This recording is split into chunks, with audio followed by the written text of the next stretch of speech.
Okay, here we go. Welcome, guys, to In the Paint, the live stream here on StreamYard. Thank you guys for tuning in. Of course, my name is Rodney Jones. I am the host slash moderator of In the Paint. And tonight we got a very interesting um, bunch of topics in sports, and I'll be bringing it to you. Also, I'll probably be joined by a few people online here. So let me just get this started up. First of all, first on the docket tonight, we're going to be talking about the New York Yankees mashing their way back into the playoff hunt. Now, I'm not too sure how many games are left in the short season. Obviously, it's short because of what's going on with this COVID pandemic. But however, they were mired in a little bit of a slump earlier, in recent weeks until now. They had before game play started. Before tonight, they had an 8-game winning streak. Hopefully, it got extended to 9. We don't know. I don't even know if they played today, to be perfectly honest. But at the same time, with that 8-game winning streak, they have brought themselves back into contention for a playoff spot in the American League. And with that being said, right on schedule, right on cue. Here he is, one of the fans, one of my guys, one of my enemies. I shouldn't say enemies, maybe frenemies is more when it comes to Yankees, because we always have differing opinions, on this team. My man Dominic, how you doing tonight, brother? Good evening, Mr. Jones. All right, sir. Thanks for joining us. Yo. Hey, let's keep talking bad about him, all. That's all I can say. I wasn't talking bad. Throw some more dirt on him. I wasn't talking bad about them. I was not. I'm sorry, but I'm going back to the last time. Remember? For sure. Even I was agreeing with you. God, for what's sure. going on? I don't think they lost since that show, huh? Right. Wow. They're doing their thing. I mean, I'm not gonna lie to you. I was very impressed over the past, with this 8-game winning streak. Did they win? Are they playing tonight or? Mm-hmm. Okay, it's 0-0. It's on MLB Network, matter of fact. Okay, gotcha. Because I'm not even watching anything right now, to be honest. I'm just focused on this right now. But yeah, man, during this 8-game winning streak, they've been doing their thing. And what's really impressed me even more is the pitching staff. That, to me, that's getting overlooked. You know what I'm saying? Because you see the Yankees smashing the ball. You got Luke Voit with 20 home runs, leads the major league. Leads the major league and home runs. Excuse, I can't talk for whatever reason. And I see you, brother. I'm gonna bring you in soon. Yeah, the hitting has been great. They've been hitting home runs, which I'm more of a manufacturer type of guy. Right. I wish they would develop that more. I get it. Seeing a long ball is exciting and stuff like that. But at the same time, as long as they're winning, I guess it's all that matters. But their pitching staff has been on point. And with that, I'm gonna bring my brother in. All right, let me get my man in here real quick. David, your mic is live. Thanks for joining me. What's up, gentlemen? How you doing? Hey, all Dave. Right, man. Like that hat, of course. Like that hat. Different colors this time. I was telling you about this. Yeah, exactly. You know what I'm saying? Different colors this time, but it's all good. Yo, dude, Dominic and I were just getting into the whole Yankees 8-game winning streak. You know what I'm saying? Hopefully, it make it 9 tonight. I would hope so. But they really changed. They started to change the landscape. Before, there was a lot of talk about them, possibly not even making the playoffs. You understand? Because of the malaise that they were in earlier before this winning streak, and it was all this negativity talk and, are they even going to make it? This and that. They've turned it around. They have turned it around. Yeah. Well, I mean, I have to be 100% with you. I don't know what the hell is going on because I've been like in and out of my interest of it because it just doesn't feel real to me. Okay, I can respect that. Even I'm a huge Met fan. Right. I watch sometimes because it is baseball, but I don't really have a vested interest in it. I just for some reason I just can't get into it. So I will say that from what I recall, the Yankees were hot early, and then they had the series against the Mets, and they sort of went on a tailspin during that time. And now I see that they've won this 8th straight, and apparently hit a whole lot of home runs yesterday. So, but that's what the Yankees always did, the Bronx Bombers. So, like you were saying, they've got the pitching to go along with it. So I honestly, more power to them. But my ability to really be invested in it, maybe come playoff time, I might have a little more interest. It just doesn't feel like the baseball that I'm used to, and so there's so many other things going on. It's just not holding my interest like that, and that's like you get 100. I can respect that. Dom, what do you think about what David just said? It is. I find it hard because of what's going on. Because I'm a baseball guy. I mean, I love sports. For sure. I'm more of a baseball guy than anything else. But Same. it's hard. It's hard watching games with cutouts in the seats and manufactured crowd noise. And it makes me wish they wouldn't have played. To be honest, okay, I mean, we could have just, like me and you discussed months ago. Or just call it George. Pick up next year and see what happens. Right. But now that they're playing, of course, I have an interest because I'm a Yankee fan. I mean, for sure. Of course. It's weird, though, guys. But they're back to what they always did, 3 straight games. They're the first team in baseball history to have 6 home runs in 3 straight games. 3 straight. Yeah, that's a hell of a feat. And 18 home runs in 3 games. Dude, like I said, the home run is exciting, playing baseball. We all know that. You understand? Right. I mean, I'm just, like I said, I'm more of a fan of them manufacturing runs, to be perfectly honest. Yeah. I think you can win championships that way. You know what I'm saying? You don't have to wait on the whole. Remember what was that? Earl Weaver with the 3-run homer philosophy. You don't have, you can live and die with that. You understand what I'm saying? Yeah. But I'd rather have more consistency with developing manufacturing runs. You know what I'm saying? And moving base runners over and that type of play. That's what I'm a big fan of that. And again, like I said, I go back to the whole home run. Yeah, it's exciting. But at the same time, it's I'd rather see some kind of versatility, so to speak, in them scoring runs. You know what I'm saying? Don't just wait for the home run. You know what I'm saying? I'm sorry to cut you. Okay. But I agree with that. I mean, the Yankee dynasties of the late 1990s, 2000, they did a lot of things very well. They weren't necessarily great in a lot of areas, but together they complemented each other and they knew how to play the game. Right. So you had the small ball aspect. You had the hard to, get out guys who took a lot of pitches, would foul them off. That was the most frustrating thing as a fan of a team going against the Yankees was that you just couldn't put them away. Yeah. And so every time you thought that you had that pitch, they would flail at it and foul it off. They extended at bat. Right. Exactly. And after a while, the momentum is going to shift to the hitter. And so that's what the Yankees would do. They were very patient. Right. I remember those days. They moved runners from station to station. They knew how to take the extra base when given to them. And the main thing with those Yankee teams was that I felt that you couldn't give them extra outs. No. You had a chance to get them. A lot of teams where they failed is that they gave them the extra out. The Yankees capitalized off of mistakes of their opponents.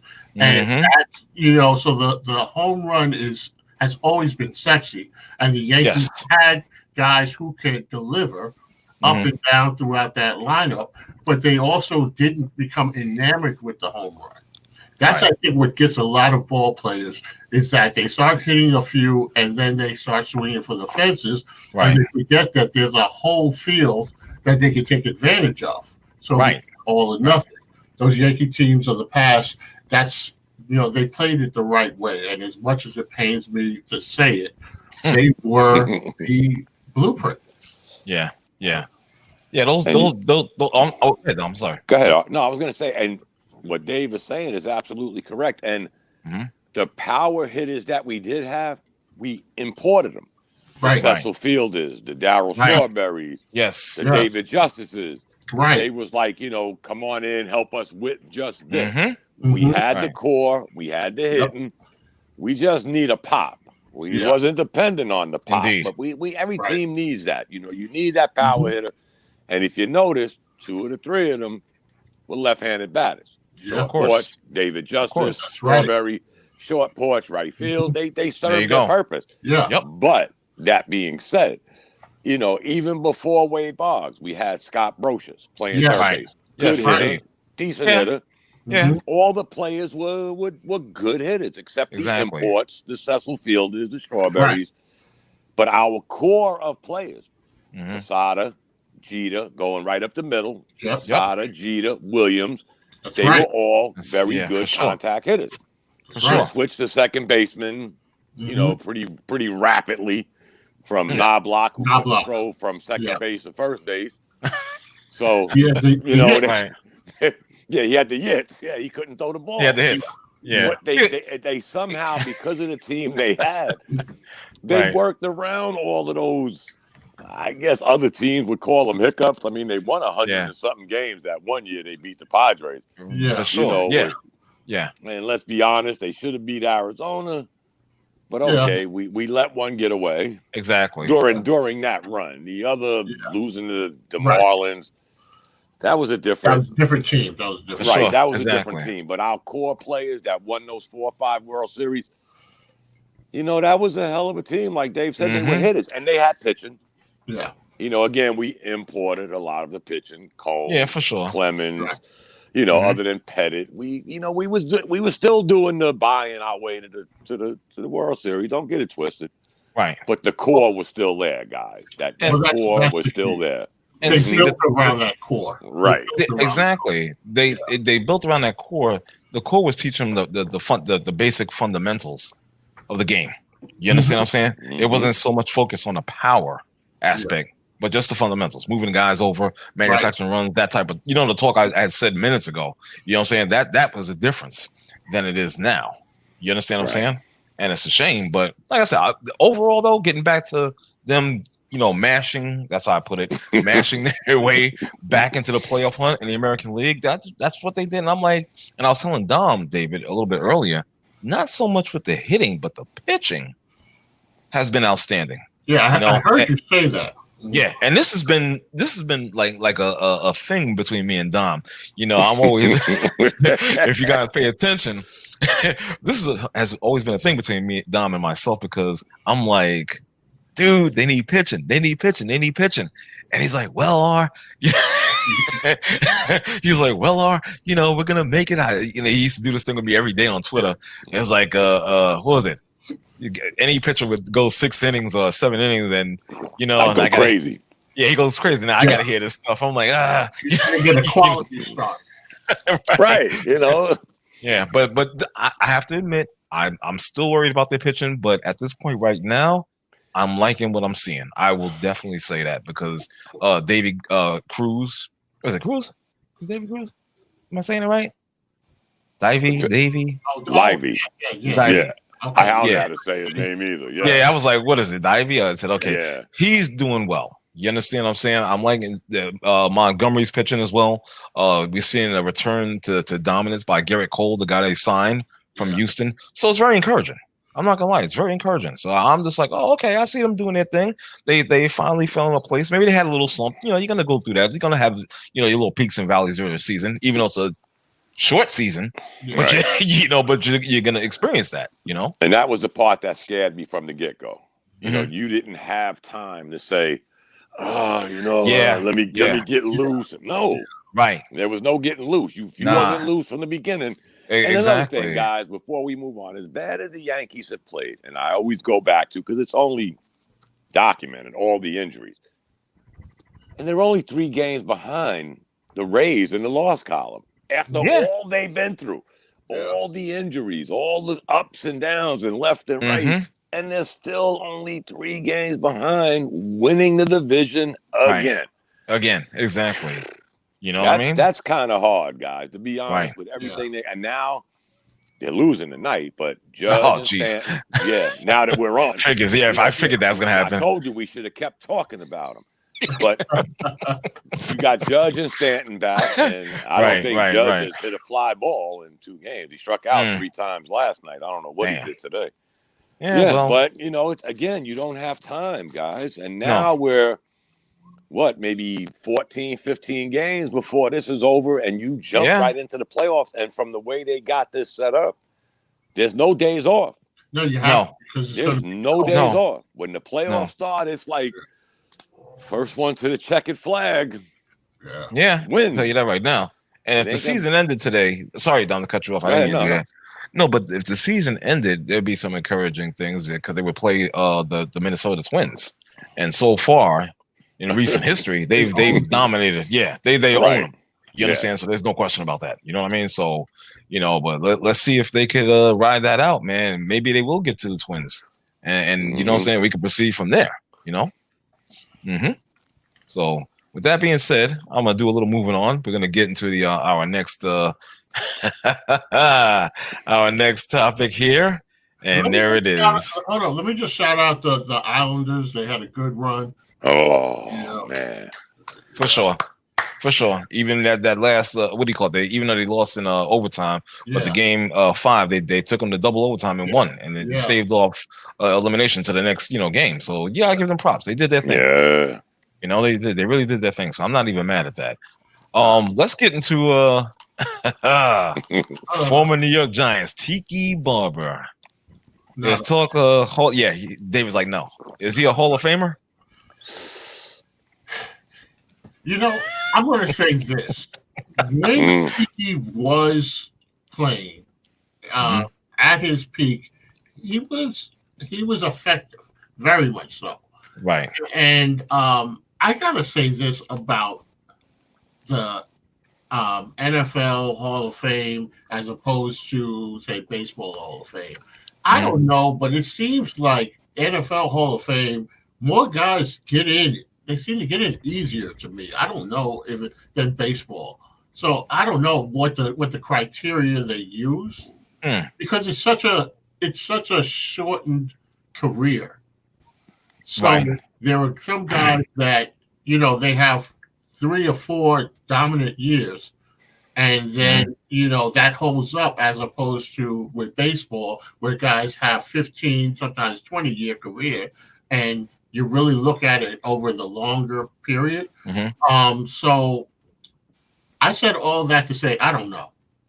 I'm not a fan of Tiki, and I can't really go back on his stats. I know at one point he was pretty good for them, but I don't know about Hall of Fame. I gotta think about. And I'm sorry for rambling, but I gotta think about Hall of Fame. It's all good, brother. Dude, I gotta think about Hall of Fame. I feel like they need an additional wing in the Hall of Fame for the elite, as opposed to the ones that have the numbers.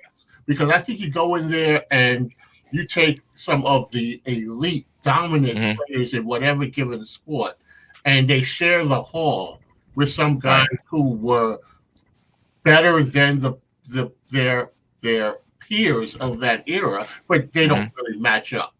So I feel like they need like another wing in the Hall of Fame for the really real special ones, and I don't think Tiki makes that. No. I looked up his numbers, guys, and again, I'm not I'm not a big football junkie. Right. Yeah. He had 10,500 yards career. Okay. Yeah. He had 6 1,000-yard rushing seasons, 5 in a row, the 5 to end his career. His last 5 years, he got over 1,000 yards. Okay.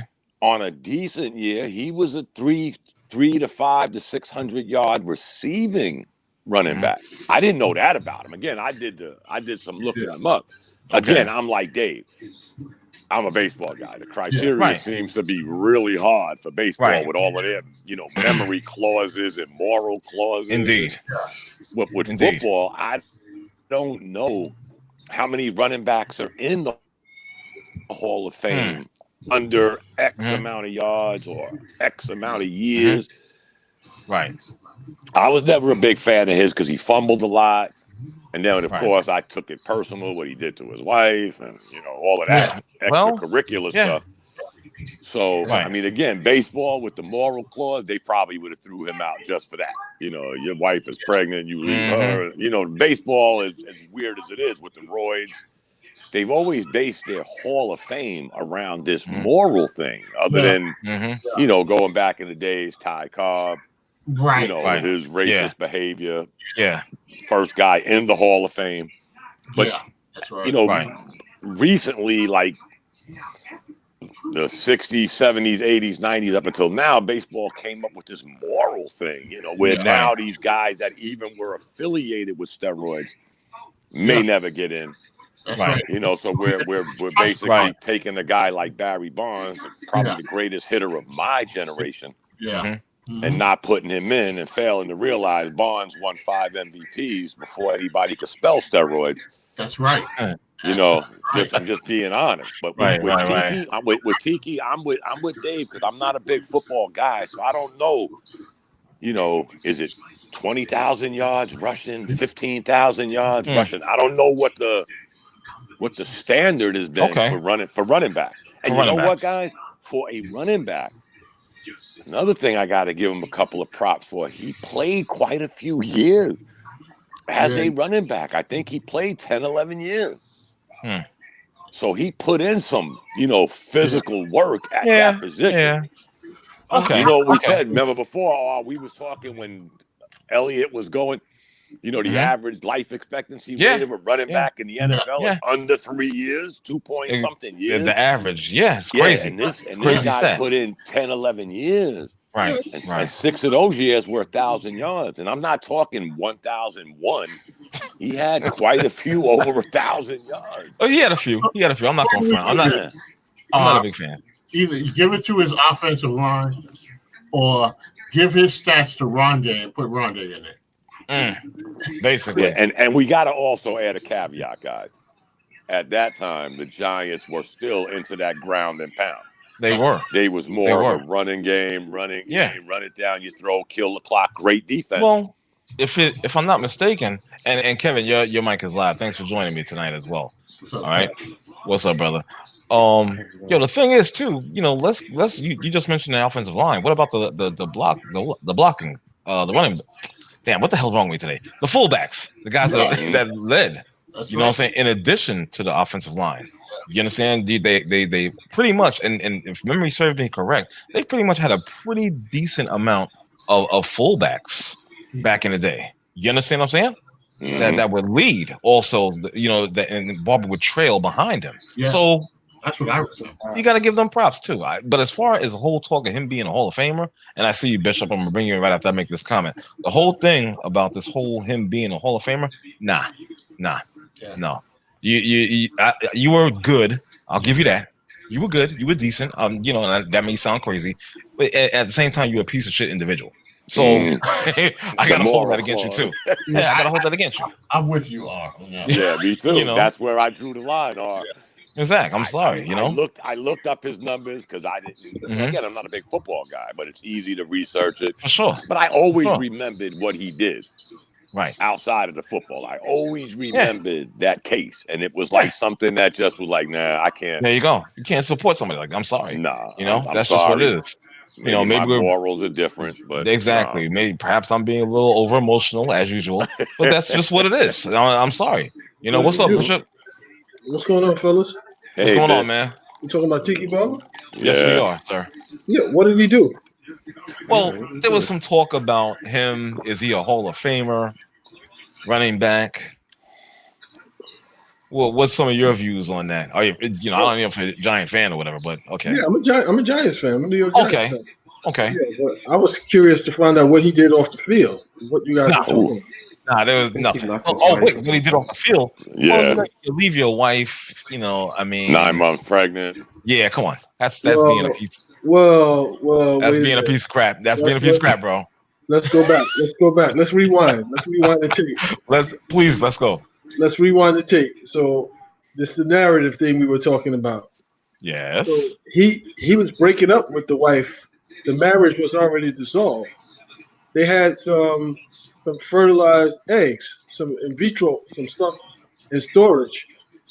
She, as an emergency to fuck him over, got herself used the eggs that were already fertilized. and then gave the story that he leaving her when she's 9 months pregnant. So there's more to the story. There was more to the story than just Wait a him minute.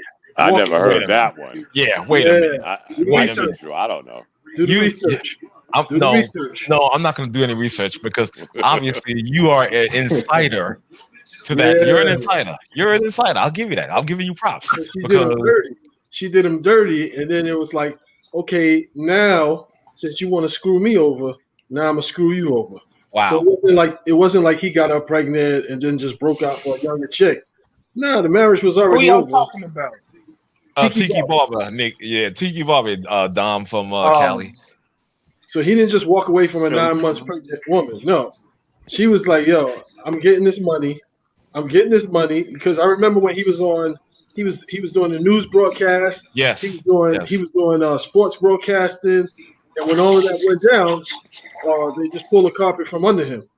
So she was on a mission to destroy that dude. So wait a minute.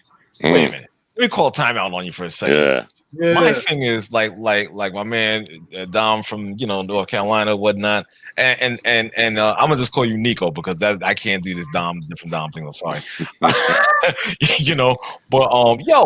if that's the case of what you're saying, my dude, then was that held back? That was never like, at least to me, right. It was never brought out to mainstream media. That came out. That's the narrative. That's the first story that came out. So nobody in mainstream media went back to check that out. They And what care. like you did? I'm holding up the yellow card on this. Isn't that like a stop flag on the plane? I'm holding up the yellow card. You got to think too. He was an arrogant jackass. Okay, well that's enough for me. He was an arrogant jackass. So it was kind of like, what's the incentive for them to set the record straight? What's the incentive for them to set the record straight? Listen. If you think about it, I got way too much to lose to leave my pregnant wife in a contentious divorce case. I got way too much to lose.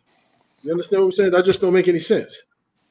So when I first heard about that story, right, Dom, you looking it up? Yeah. When I first heard about that story, I did some research on it when it was happening. And I'm like, just this don't make no sense. Like, why would that happen? Like, and the chick that he was with, she was younger, but she wasn't, you know what I'm saying? She wasn't no beauty pageant queen or anything like that. And well, here's where the story got fishy though. One, his former wife was 7 months pregnant. Okay. 2, the girl that he met, fell in love with, ended up marrying 5 minutes after his divorce was settled, worked for NBC while he was at NBC. So, how long was that going on before they actually became, or his marriage became? Yeah, a lot of it just sounded. And that's why I looked it up, because I remember some of it. But I said, let me do some research. Okay. But a lot of this sounded fishy, or just like me and you was bobbing our heads from the get-go. It just didn't sit right with people. Right. I don't care what the situation was. If she had eggs in the basement like wine, your wife of all these years, because you met her in college. Sure. They was college sweethearts, got married, was married all this time. All of a sudden he gets a job. Job at NBC. He starts flirting with this 23-year-old. The heart wants what it wants, baby. Oh, man, stop that. Man. Okay, now it's hard. How dare you, bitch? Come on, man. I'm going to have to stop that, man. I'm going to have to who am I to judge? Who am I to judge? Please, somebody else. Who am I to judge? You're right. I feel you. Yeah, for sure. It was fishy from the get-go, but I remember that she worked for NBC. And remember, this is right around the time, like Bishop said, he got that gig at NBC. He's doing good. Yeah. But you're married, your wife's 7 months pregnant, and you flirting with a 23-year-old who you eventually ended up marrying after you dumped your 7-month pregnant wife. But she wasn't pregnant when he dumped her, though. Yes, she was. She was 7 months pregnant. She was 7 months. When all of the stuff started going on, I don't believe that she was pregnant. I think I'm reading it right now. She was 7 months pregnant. Right. Understood. But I'm saying when his dalliances were occurring, I think the marriage was long over. Is what I'm saying. But don't get into all of that. Don't quote me on that. I'm just saying, like, before we start throwing stones, let's not judge, because you never know. The heart wants what it wants. You know what I'm saying? And here's another sad thing about all of that heart, what it wants, Bishop. Yeah. Okay. He knew she was pregnant with twins. They had twins. And he was like, I found me a 23-year-old hottie. And let's just be honest. If you want to go with that route, Bishop, all right, I'm fine. He met him a younger girl. But it's still gully. You're still married. Your wife's 7 months pregnant with twins. And ironically, the girl you're messing with works with you at NBC. So the couple of the pieces get a little weird. She didn't get pregnant until after he started cheating. What's that? They were already broken up, is what I'm saying. Like, I remember around that time, like, somebody had, I think Robin Roberts or somebody did an interview with him, and he was setting the record straight, pretty much saying, like, when they were on the outs, she was not pregnant.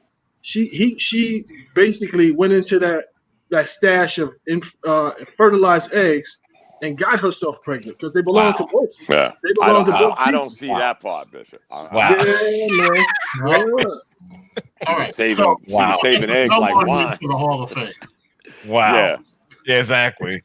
Jesus Christ. I didn't know what I was opening up here. My God. Yeah, yo. Exactly. I feel like that guy. What's that idiot? Harvey Levin, whatever his name is. Yeah. I feel like that guy right now. You know what I mean? Yo, so let's go on to some other football. And, we got basketball coming up as well, obviously. New York Jets head coach. I heard out in Vegas, man, these bettors are saying that he's number one on the hit list as far as being on the hot seat, and deservedly so after that week 1 performance, because Sam Darnold looked unprepared, wasn't ready, and that performance was disgusting. I think we touched about this last week or whatnot. It was horrible. So now, all these changes, but nothing has changed. You know what I'm saying? Nothing has changed. That offense looks horrible. Is that going to continue? I mean, we might have some Jet fans on there. I don't know, including myself. I'm a Jet fan. I thought that's Me why too. it's so bad. That's why I thought it was preseason until it was halftime. Right. I mean, really. That made no sense. What it didn't make any sense whatsoever. It really didn't. I'm just like, I'm done. I can't deal with Adam Gase. He's just a horrible coach. Gets props off that whole Peyton Manning situation. He's failed at Miami. He's failing here. You understand? At what point? How long are you going to stick with this guy as head coach? What's it going to take? You get the end of the season. You would give him to end of the season, Kev? I wouldn't. I would fire him right now. But I'm just saying he's going to get to the end of the season. Kevin, you're a Jet fan, right? I am a Jets fan. Yeah. I forgot exactly. Like, I mean. Okay. Well, when you hold your head like that, I can't see. It's not apparent. I'm sorry. I'm not looking down. Where are you? I don't know why they hired him. Yeah. Outside of a bar, leaned up in the exactly. We had a few drinks and whatnot. Looking like, man, come on. Nah, I just woke up from a nap. Oh, okay. I have to wake up and watch basketball. Okay, I hear you, man. Yeah, but he shouldn't have been hired in the first place. And like Kevin said, he deserves to be fired right now. You know what I'm saying? I'm best definitely. Thing he did was that he was friends with Douglas and brought him in. That's the best thing he did for the Jets. Now you could get his ass out of here because he ain't doing nothing. He had no philosophy, no nothing. No, exactly. Now I'm not gonna lie to you. I didn't watch, obviously, because I'm not really into watching football anymore like that, to be perfectly honest. But yo. My God, oh boy, let me just say this, bro. Did anything change from their lowest point last season to this year, to this game? I know it's only one game, and it might sound crazy, but did anything seem like it changed? Not really, right? The only saving grace was them winning the last, I think it was 6, 7 out of their last 8 games last year. Okay. where they went on that little run, and they people thought, including me, I'm a Jets fan, so I'm going to look at the glass as being half full, that they could parlay this into the next season. But we went right back to what we've had with this guy. He don't get along with people. He's like I'm an Apple. I'm an Apple guy, fellas. I own an iPhone, a watch, an iPad, a Mac. I'm an Apple guy, but I do understand Apple don't play well with others. And that's how Gase is. He don't play well with others. He's had too many incidences with guys on the team, management from the get-go. You remember, I think that's around the time I met you guys, when he was damn near bullying his way into being coach, GM, president, owner. He just came in with a little, I don't know. You know, I'm like Kev. I don't think they should have ever hired him, and he should have been fired Monday morning. Yeah. Because he should have been fired last year, but they gave him an alibi for the 6 wins. But he should have been fired last year. This year, again, with the going at it with players and this and that, you know, there's no cohesion with this guy. It's like, and I don't get it because, again, I'm not a big football guy. Kev probably knows more about football and or forgot more than I know. But I just don't know where this guy came from. To be honest, I understand the Eli thing, the quarterback whisperer, but I don't remember all of that. I mean, we're going to give him credit for how Eli Manning turned out. I mean, Peyton Manning? Really? Yeah. I mean, you're trying to tell me Peyton would suck if he didn't meet this bozo? Hey, you're right. I don't know. You already know the deal with that. You can't give him credit for that. My thing is, I just remember what I wanted to ask you guys, whatnot, that sort of check game, if you did, was the fact that did he even get Le'Veon Bell involved in the offense? Did he give him any chances? Like to touch the freaking ball? Yeah, he did. But Le'Veon, the type of running that Le'Veon does, the Jets don't have the line to set that up. So he just keeps getting hit in the backfield. Okay, now maybe that's for the running game. What about, did he employ him in the passing game? Did he design anything? Yeah, like one good reception, and then he got hurt on that same play. He got hurt. Serious? Yeah, he got hurt, so he's out 3-4 weeks now. Okay, that's a telltale sign right there. That's it. Oh shit! The only stats they won or tied was sacks and turnovers. Both teams had 3 sacks. Both teams had 3 turnovers, or 2 and 3. They didn't win no offensive category, not one. From time of possession to total yards. Jesus. Okay. They didn't win one category. That's kind of reminds you of a preseason game. You know, that first preseason game possession where you're just trying to see what you got, but that shit like went all the way to halftime. They got a little end of the half drive going, but their biggest play was a screen pass. Jamison Crowder, I think, took it for the touchdown. But that was it. I couldn't even watch it. I had to turn it off. It's understandable, brother. Understandable, man. All right. Well, and is it sad before we go? Or is it sad? Because we may never know how good this Donald kid is. Well, we may never know. Especially with this guy. He may be a flash in the pan guy, or he may be a very good quarterback. But we'll never know. You're right. And he's supposed to be the quarterback whisperer. Developmental coach. That's what he needs. And he needs somebody to throw the fucking ball to. Yeah, well, Jets receivers get no separation. They get no yards after the catch. They get nothing, you know? Right. So, like, until then, that's always going to be the Jets' problems no matter what quarterback they have. Yeah, that's been a problem for a while. Like, we slay the quarterbacks, but they got nobody to throw the fucking ball to. Exactly. The receivers kind of make the quarterback. Right. You know, and then he just makes stupid decisions with the ball. Like he had this one play where he's running to the left and he throws across his body. And of course, that's a fucking interception. Of course. Then he got another play where he's running with the ball. He's running lateral. And it's like, yo, get rid of the ball. He takes the sack. Right. And it's like, what the fuck do y'all practice? Like, they don't. Yeah. I'm gonna say, it was so bad. I watched the first half. It was so bad that I let my wife have the remote. I was like, And that's a cardinal sin. No wife take no. That's a cardinal sin right there. You're violating right there, bro. I go play a video game. I hear you. You might get a win if you use the Jets. Depending on your skills. Yeah. You know what I mean? But yeah, I hear you, man. I'm just like I'm done. Well, anyway, the Buffalo Bills are my new team anyway, so I don't care. I switched over. I'm done. I can't do New York teams anymore. They're the worst. They trash too. All over. Huh? So they trash too. Yeah, they won. They was playing the Jets. Of course. That's why they're my favorite team. I'm just saying at least they won. They're not trash. They're not bad. Josh Allen can't hold on to the ball. We're gonna solve that problem. I'm not worried about it. We're gonna solve that problem. He'll get better. I'm not worried about it. What's weird? Everybody didn't like the little thin kid the Jets had, that Robbie Anderson. Right.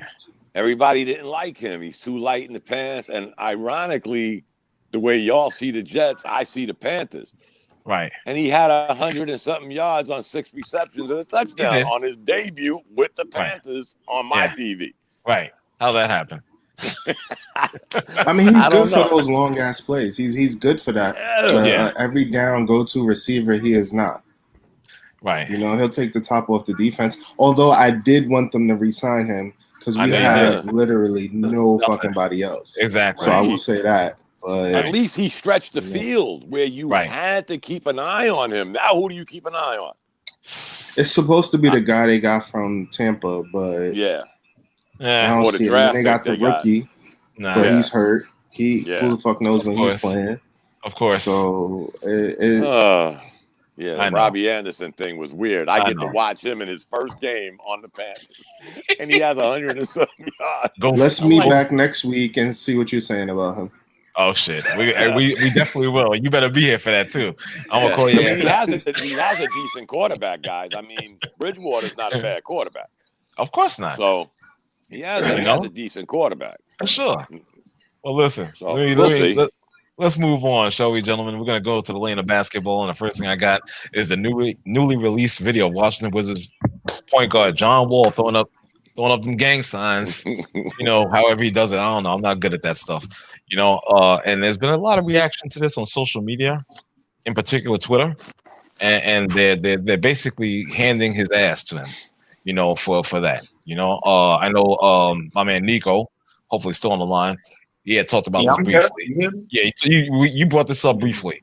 You understand about the whole gang signs and whatnot, and people calling him not prioritizing his professionalism, not preparing himself for his return to the basketball court, possibly, of course, next season because we're in the playoffs. But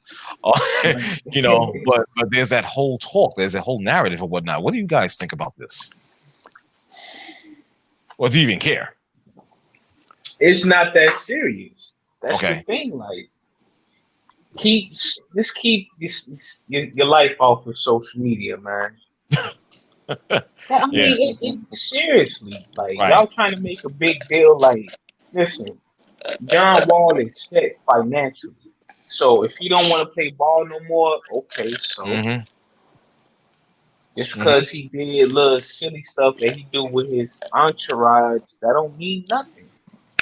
I just get tired of people who just got an opinion on small stuff like that.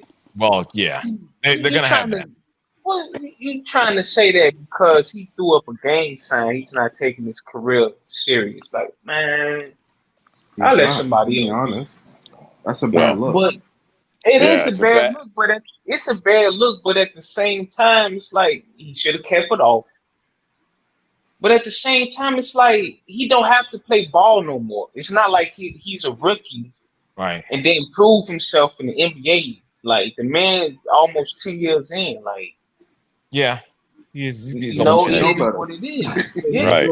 He should know better too. But it's like he should know better. The man, if he come back and start playing good, then it's like, what else you gonna say?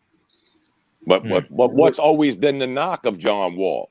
He didn't take his craft serious, and now you're throwing up gang signs. So now people are going to think, well, okay, of course, we're going to give them a get out of jail free card because we always do. They come up with a story. I didn't mean it. Excuse me. Pardon me. Sorry. But this is a guy. Let's be real. We got the NBA guru on the line, Bishop. This guy never really took his career serious, guys. Let's just be honest. He's had incident after incident, injury after injury. You know, him and the Beal thing, whatever. You know, it's always been something or another. And I like John Wall. Don't get it wrong. I don't like what he did. But I always liked him as a ball player. But he's never really became that $600 million man they signed him for. Let alone not even playing. You haven't played in almost 2 years, but you got time to be throwing up Crip signs and taking this as a joke. How does the organization feel? All the money they invested in this guy really haven't got their money's worth out of him, guys. Let's just be honest. It seemed like after his contract, he went belly up, and we haven't seen nothing of him except for now this video. I mean, really?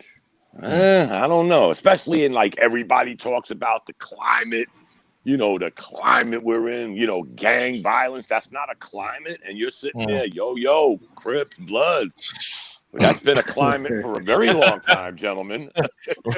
Right. And let's not forget about the city of Baltimore right down the street from where he plays. One of the highest homicide rates in the country. Yeah, for real. You know, I mean, really, what kind of signs are you sending, young man? I don't know, guys. I just think it displays like poor judgment for people to try to make an analogy or try to correlate this with his basketball career. It's two totally separate things. You know what I mean? Two totally separate things. That's like you trying to define the essence of who somebody is based on the job that they have. You know what I mean? It's like I can perform my job at a high level, and I could do stuff that may be questionable, show questionable judgment, which I think that's what he did. He showed it was questionable judgment. The fact that they paid him all that money means that he had to have been taking it serious enough for them to invest the $600 million or whatever they invested in him. That he had to have been taking it serious enough for them to pay. He didn't stick him up. They agreed. They mutually agreed to sign a contract. It shows poor judgment to me, but as far as like, well, because he did this, he not taking his career seriously, or he not taking his rehab seriously. You ain't rehabbing every single day. You know what I'm saying? They could have said the same thing about Lou Williams. Okay, well, because he went and got chicken wings, he not taking his basketball career seriously. That shit is true, though. That's a true statement. It just shows poor judgment. It shows poor judgment. Those are true statements. Yeah, poor judgment away from your job and how you carry yourself reflects on your employer, especially when everybody knows where you work. The saving grace he gets is that the NBA is full of knuckleheads. They're a bunch of grown-ass men, but they act like teenagers. They all act like fucking teenagers. Right. Because they make a lot of money. Yeah. They stuck in their Arrested Development age. I agree with you on that one. That's why I say like you do need to grow up, but it's like I'm not about to just waste time with that, man. Right. You know. I mean, the Wizards are used to that shit. Isn't that the same team that Gilbert Arenas and they had their guns? Yeah, and they said, "Hey, my gun is bigger," and they had guns in the locker room. Yeah, they used to that, but it's still stupid. Yeah. Well, that's why they had to change the name from the Bullets. Right, exactly. Thank you, Dave. They went from the Bullets to the Wizards to get away from the violent name, and they in there capping, pulling out guns over card games. Jesus Christ! You owe me $20,000. Yeah, exactly. Like you're in a saloon in the Wild West. That makes no damn sense, man. That makes no sense. But again, you take. Again, I like John Wall, but he has not proven that he is, ready for that next step in life, let alone basketball, and in the area in which you play.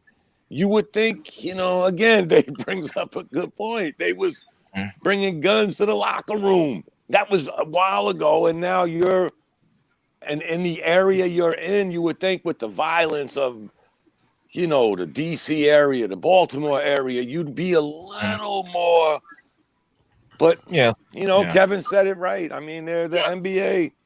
It's not a question of why their ratings have dropped over the last 7 to 8 years. I think people are getting a little fed up with this baby act that Kevin's talking about. When are you gonna grow up, fellas?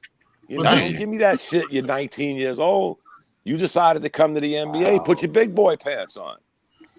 Yeah, I think I agree with Kev, and Kevin is a product of a school that I worked in for a while, and we had a lot of wannabe gangsters in it. A lot of very privileged kids who were drawn to the fantasy of what gang life was. Yeah. And I don't know what John Wall's affiliations really are, but I will tell you that there are people that eat, breathe that gang stuff. And if you go out there or you promote yourself a certain way, there are people that take that seriously. And so I think that it is irresponsible.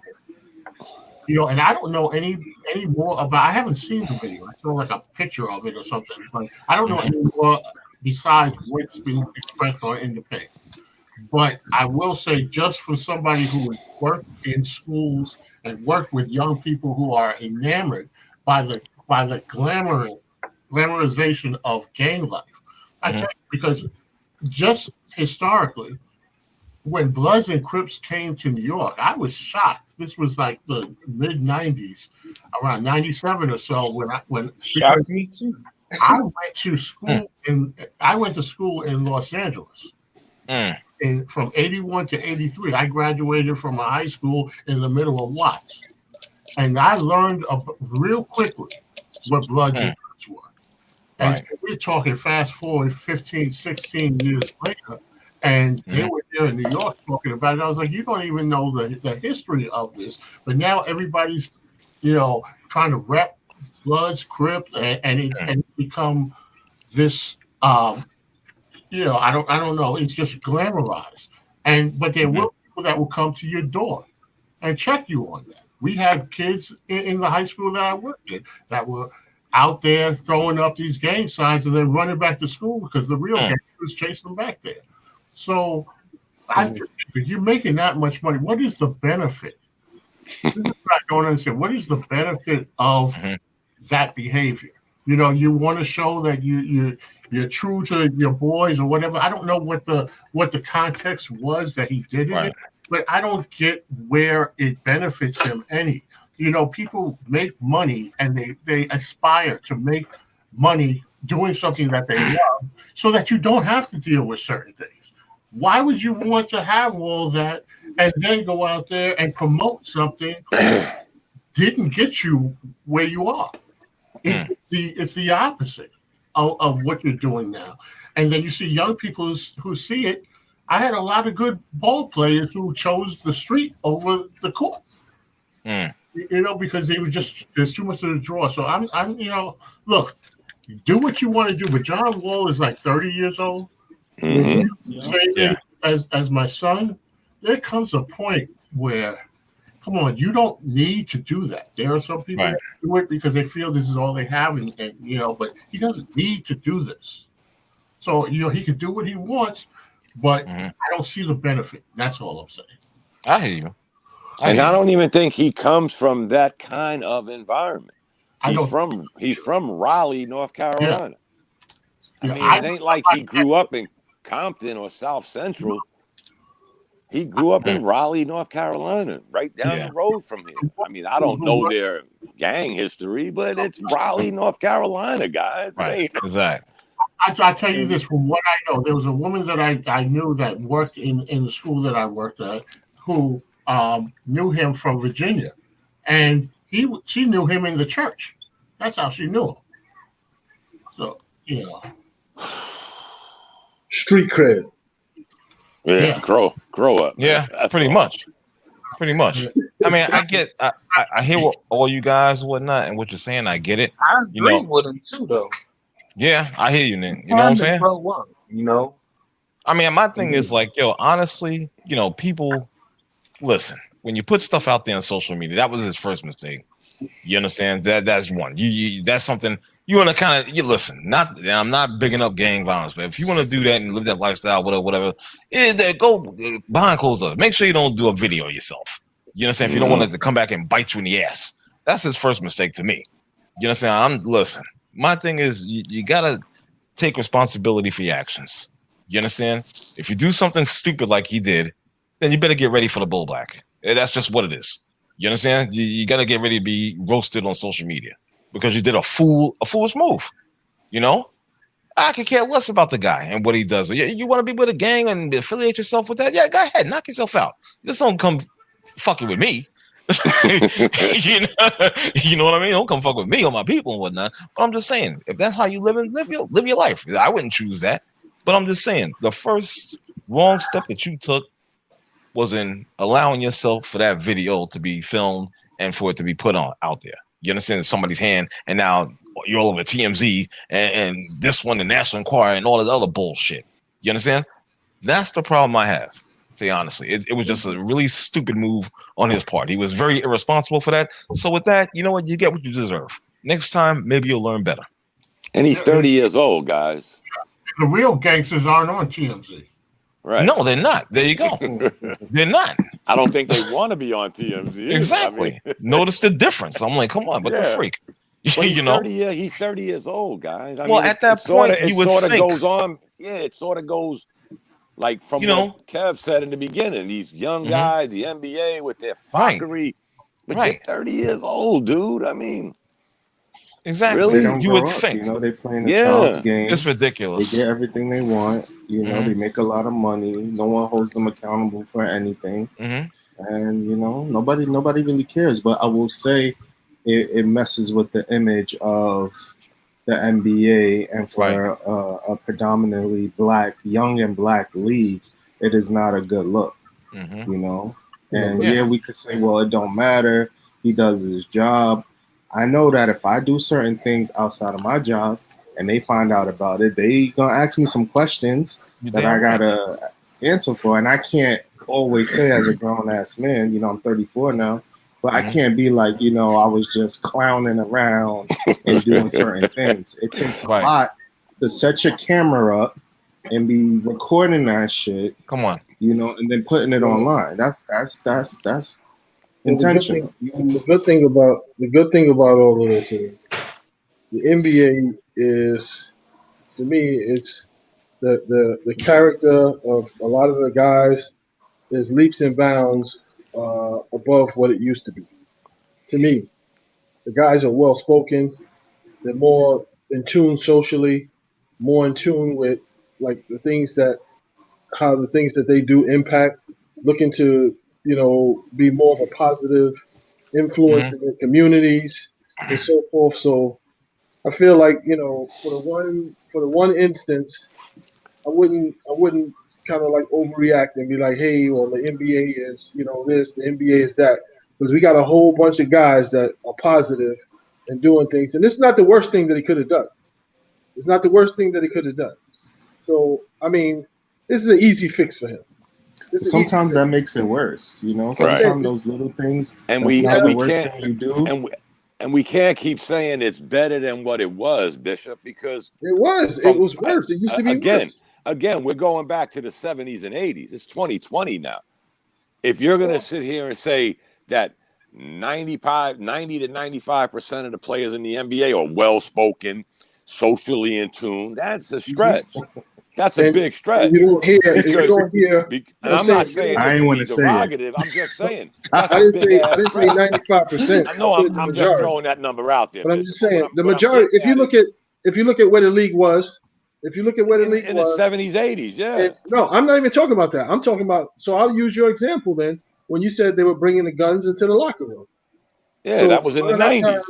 Around that time, that's what Steven Jackson and these dudes were going to the nightclubs and shootouts at the nightclubs and all kind of just nonsense. I'm just saying, like, you don't hear about that kind of stuff like that the way it was, and it just seems. Of course, but now you got guys going to the nightclub doing the JR. They're too tore up to act stupid, but they're still doing idiotic shit. You know, you're still doing childish behavior.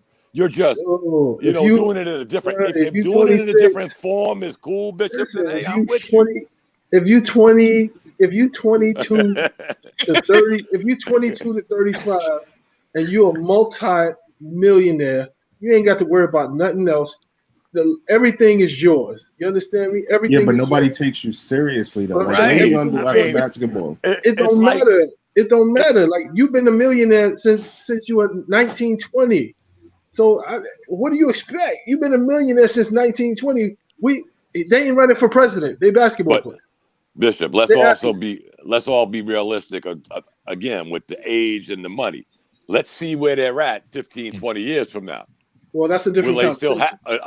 But what we're talking about at the rate they're going, like Kevin would say, the childish behavior. Where is that going to lead you in 10 to 15 years? Right. Because let's not act like I understand what you're saying, but let's not act like 85 to 70 to 85% of the NBA players Harvard grads or Howard grads. They're one and done. Basketball players. Their education is not that great to begin with, and it's no knock. But you know what? It's no knock. Let me just finish. It's no knock. Right. But it's when you're not that educated on an educational level. Yeah, you could be socially conscious and be cool, but again, 10 to 15 years from now, I want to see where the John Walls and all of these one and dones, because we've seen it. We've seen these guys go belly up. The Kenny Andersons, these guys were studs making all this money. Derek Coleman, Billy Owens, guys right in the New York, New Jersey area. Where are they now? Where's their dough now? Mm-hmm. I'm just asking. We got his name? I forgot his name. Played for Milwaukee, working at Starbucks. Vin Baker. Working at a Starbucks. And he had one of the largest contracts back then. He's working at Starbucks. I give him credit. I am a Starbucks. But you went from a multi-million-dollar NBA player to working at Starbucks in 15 years. Antoine Walker. Yeah, he let all the game bangers just. He got hoodwinked. He got hoodwinked. Yeah, he was getting robbed. You remember them? You remember them stories with the housing and the buying apartments? Y'all remember these stories, right? I ain't You're not making it up. No, he got hoodwinked. But at the end of the day, his maturity level, education level, financial awareness level led him down that dark alley. Right. And he became another statistic. I don't care where we think we are today's NBA. It's still the same thing. If you're not aware, if you want to just be socially conscious, hey, fight the power. I'm proud of you. Do your thing.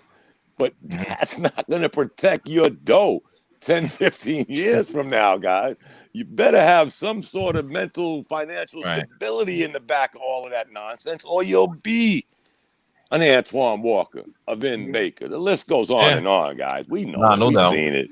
Yep. We've seen it. On a serious note, that's also why it doesn't maybe relate, but it does. That's why they will tell these players, like, yo, shut up and dribble, because of behavior like this. If you want to do shit that transcends basketball and get you to be seen as something other than a ball player, because essentially, like, yo, you're playing a child's game, but you cannot do childish shit away from the court, and that reflects on everybody who plays basketball.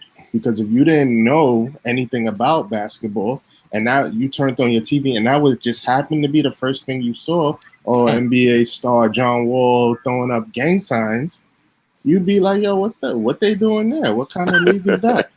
What kind of professional shit is this? Because in other countries, people always gonna have a negative viewpoint, because number one, they don't like the fact that some of these guys are making more money in one contract than they will ever see in a lifetime, just because they could dribble, shoot, or dunk a basketball. So but you ain't gotta help them though. That's always gotta help. That's what I'm saying. It don't even matter. It don't even matter. They could choose anything. They could choose anything. Like if I got up there, like okay, give you a classic example. Bradley Beal. When Bradley Beal goes for his interviews, before he goes for his interviews, he says, first and foremost, I want to give honor to my Lord and Savior Jesus Christ, for without him, none of this is possible. So then they were complaining about, hey, this is about basketball. Why is he speaking religious propaganda and so forth and so on? So you could always choose to think. I didn't even know that. You could choose the negativity out of anything. You could find negativity out of anything. You know what I'm saying? So I'm just like, some of that stuff. You know what? No, I hear what you're saying, Bishop, but it kind of reminds me of that skit a few years ago that Chris Rock had, where he had the game board, and it was like take 2 steps forward, take 3 steps back. You know, every time we have something that takes us a few steps ahead, then we get some stupidity. And I think that, you know, if you the attention is going to be on you, whatever you do, because you are a professional athlete or you're a celebrity or whatever. But I think too, like I said before, what is the benefit? What is the gain of doing some of this stupid stuff? Because that's what gets the real attention, and then other people have to wind up apologizing for it. You know, so if Bradley Beal gives praise to his Lord and Savior, none of us have to sit back and say, well, now I've got to do something to make up for that. But if John Wall is out there doing gang signs, that becomes a reflection on his peers in the league. Because then that's what some people are going to look at it and be like, well, see, I told you, those basketball players, they ain't really about nothing. All that talk about Black lives and all this stuff, but then they're out there because they're already ready to use as the response to Black lives, they talk about Black on Black crime. So now you got the has put out this whole big, agenda of unity and celebrating Black lives and all the positivity, and then you're out there throwing up gang signs on a video. Well, now that draws that attention, and they say, "See, it's still because unfortunately." They look at it and say, you can have all the money in the world, you can have $100 million contract and all this stuff. You're still, an end. You know? And so to the point of, I just don't see how it benefits anyone, including himself. But you can do what he wants, but it still becomes a negative reflection. Again, I'm not telling him not to do it, but understand that when you do it, these are the consequences that other people have to deal with. That's my point. Right. Okay. Well said. And you know what, guys? Again, over the last 8 years, the NBA's ratings have dipped between 30 and 45%. This is before the bubble, guys. We didn't. They're not counting these numbers. Their ratings. Oh, whatever. What do you say? Hater. We purposely left LeBron out of this whole conversation. That's yeah. Hate. And somebody tried. I mean, he is the face of the league, though. You know, right? But somebody tried to use LeBron this year because now he's on the left coast. His games are coming on later. But again, guys, I just said this has been tracking over the last 7-8 years. LeBron was on the East. He was in the East Coast. And their ratings have just been plummeting. It's actually worse on TNT than it is ESPN. So, I mean, I assume TNT, NBA TV, their ratings are sort of, lumped together. Okay. So, I mean, they don't put out a good product. It's not a good product. Yeah, I always said that, Kevin. Yeah, it's not enjoyable to watch anymore. You know. Yeah. Like these dudes, it's almost like when I watch it, and I was young in the 90s. But to me, I feel like that was the best period for basketball, and it was competitive, and it looked like dudes knew what they was doing. Today, these dudes don't really look like they know what the fuck they doing, and it's not enjoyable to watch. I don't want to see these dudes pulling up from 40 feet, and a guy on Twitter tried to tell me that that's what separates today's basketball from back then, that these dudes could put up from 40 feet and that's a good basketball play. That will never be a good basketball play. You could, unless you hit that shit 100%. That's never a good basketball play. You literally shoot your team out the fucking game. I don't care how many Steph hit. I let me just say this before, because you're the basketball guy, not me. But like I always say, I work in high school. All you got to do is walk into a high school gym and you watch the kind of basketball. These kids, as soon as they put on their sneakers, they walk into the gym, they pulling up from wherever, and they imitate no like that. Something like Steph Curry, James actually work on these, and so when they do it, it may look crazy, but there is a method to it. But not everybody can do it. There's still exceptions. Curry can pull up from the parking lot, and he's in. Okay, but he's worked at that. But the kids don't see that. They just see the highlights on or whatever, that he shot it from the other side of the court, and these kids get in there, and nobody knows how to go to the hole anymore. Nobody knows the mid-range. It's all about trying to cross somebody and shooting up a ridiculous shot with 4 guys on you. So there's nobody for the rebound. Bad basketball, and I attribute it to a lot of what they're seeing today. And I'm not blaming the players for it, but I see bad basketball. And it's because they emulate what they see the night before. And is all that parlaying into the bad ratings? You know, you got to remember, guys. You got to remember, guys. You could take any NBA season, and let's say we all get on this line on a regular year. We all get on this line in September, right? Season starts normally October. All 6 of us could get on the line, and I bet you 4 out of the 6 of us can pick the 4 teams that are going to make it to the conference finals. Just the conference finals, guys. I'm not saying let's go off the Richter and say who's going to win the championship. Out of 30 teams, 4 out of the 6 of us can pick the 4 teams that are going to play in the conference finals. It's not that hard. No, wouldn't be a stretch at all. There's not that many good teams in the NBA. When you really cut all of the garbage out, there's probably 3 to 4 very good, legitimate teams that could win a title in the NBA every year. And some years it's actually shrunk.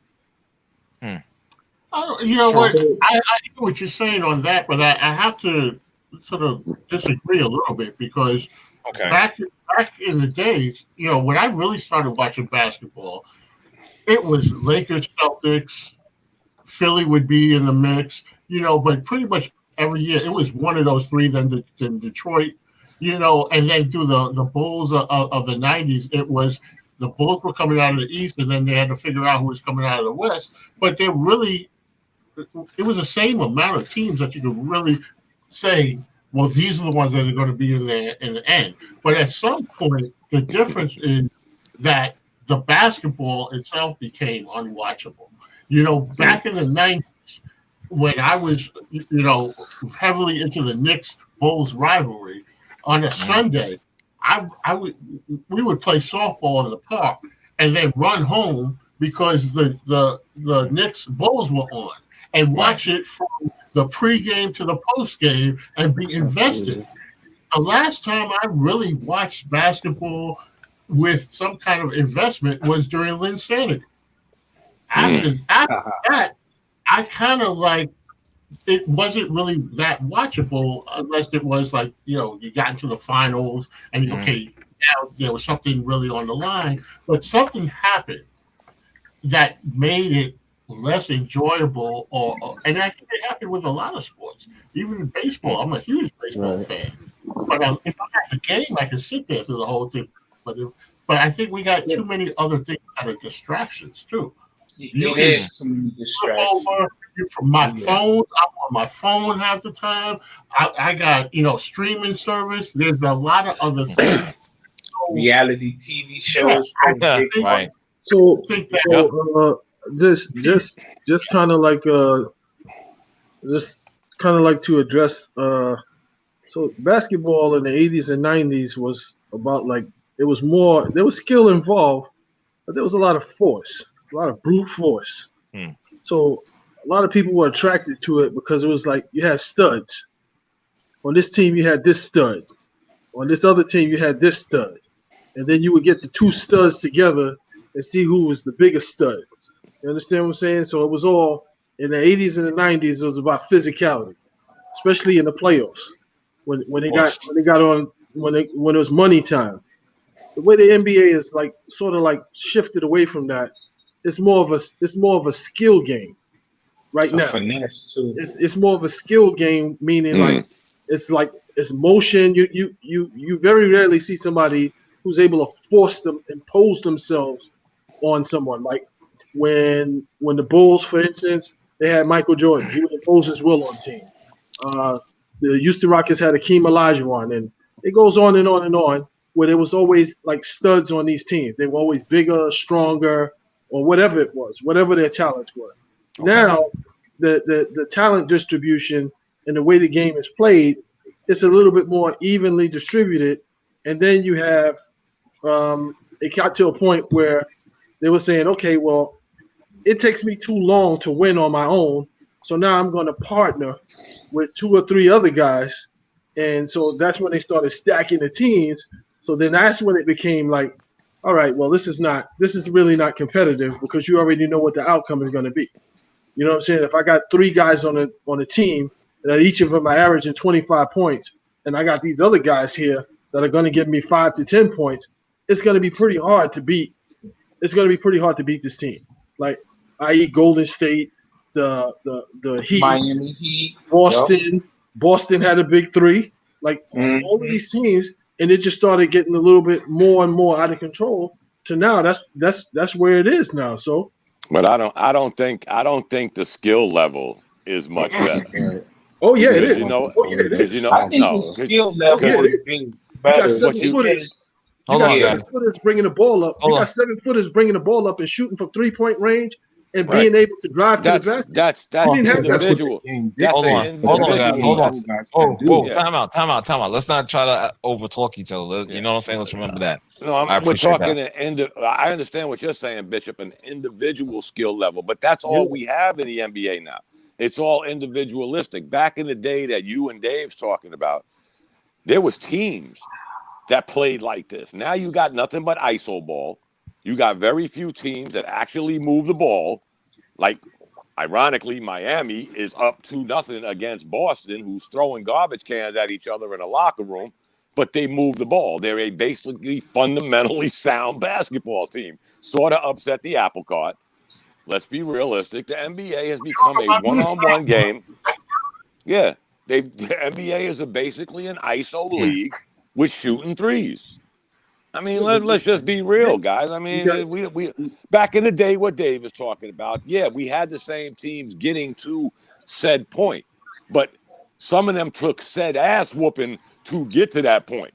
You know, when the Bulls got there, they got beat up by Indiana, the Knicks, some seasons, Miami, Detroit. You know, there was some headaches to get to the NBA championship because remember, guys, the East was what the West is now. Back then, the East was stronger, the West was weaker.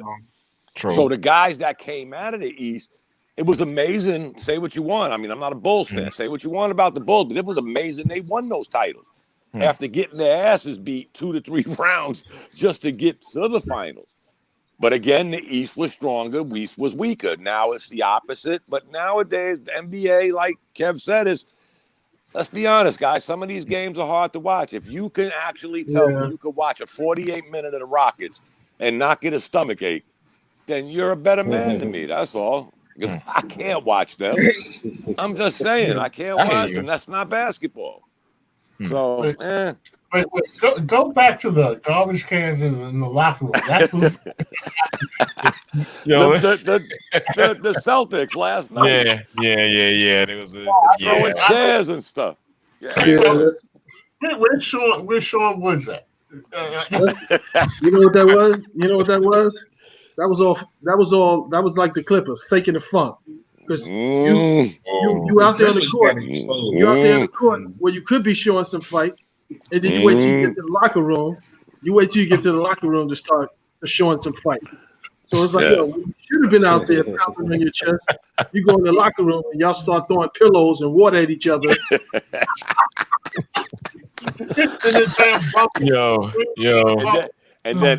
And not to change subject, but then again, Bishop, y'all wanted the Celtics, I should say. Y'all want to aim that at the only dog you have on your team, Marcus Smart. You know, I can see if you was picking on me and R, where we're a little timid on the court, but you're talking about the only dog you have in this fight. Right. That you're going to itch about him taking a shot or whatever the case. Marcus Smart? Really? Yeah. And in this series, and check this out, in this series, he's a puppy. In this series, he's a puppy. Right. Oh, damn. Well, that's true. He's a puppy in this series. Before we let's get into this one. Let's get into this particular topic, man. So you heard the rumors of the Philadelphia 76ers organization very interested in Mike D'Antoni for the head coach position. Yeah. Well, I get all my news from. Huh? Somebody about to get traded. And it looks like Joel Embiid's about to get traded. Yes, Dom. Thank you for saying that. I appreciate that. Well, I should say Nico. I appreciate you saying, you know what I'm saying? Because that's a fact. Because that's not gonna. If they even do, hire him, because I heard it's his job to lose. But if they make him the coach in Philly, Embiid's got to go. There's no way you can keep, because he doesn't predicate his on big men.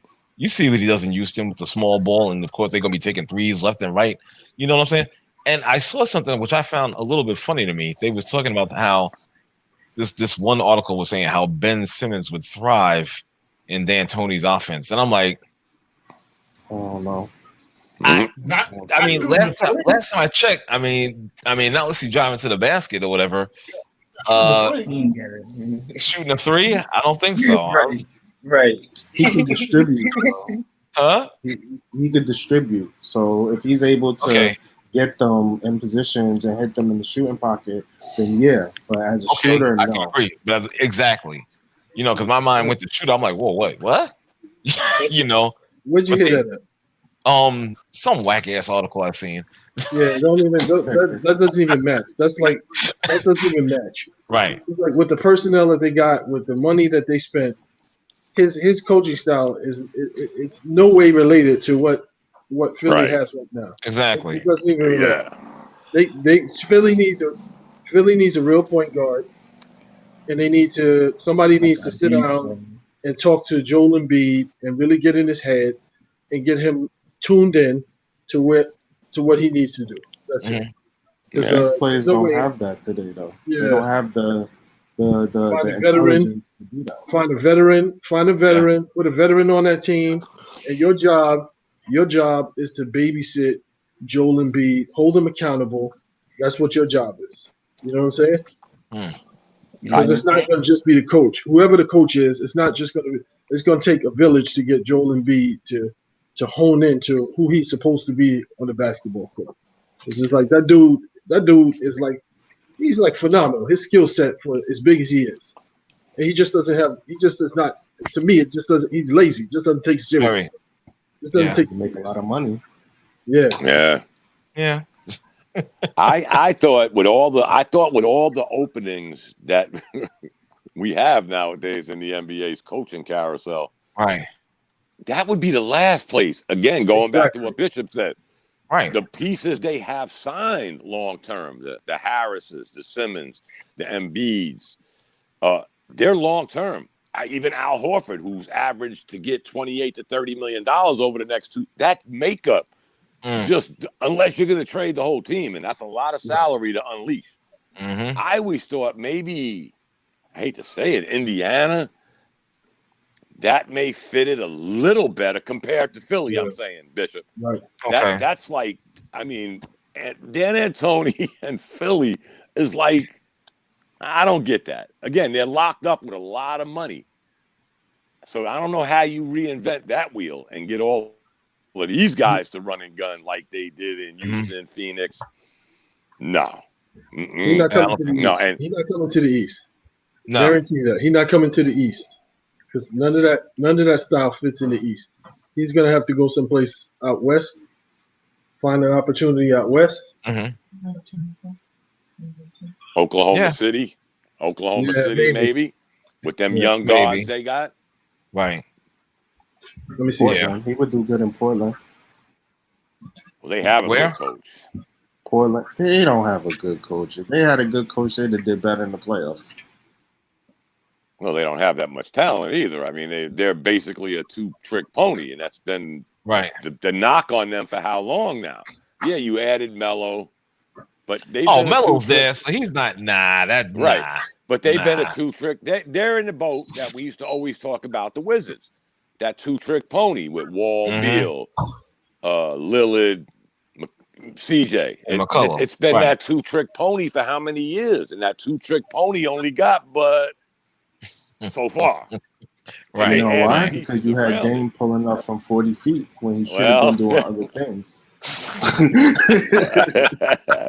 We can say that, yeah. Right. It's that two-trick pony syndrome that them and the Wizards have been running since, adding Melo wasn't the magic formula. I mean, we're talking, 65-year-old Melo, on the Social Security line. What I'm getting at, guys, he didn't add.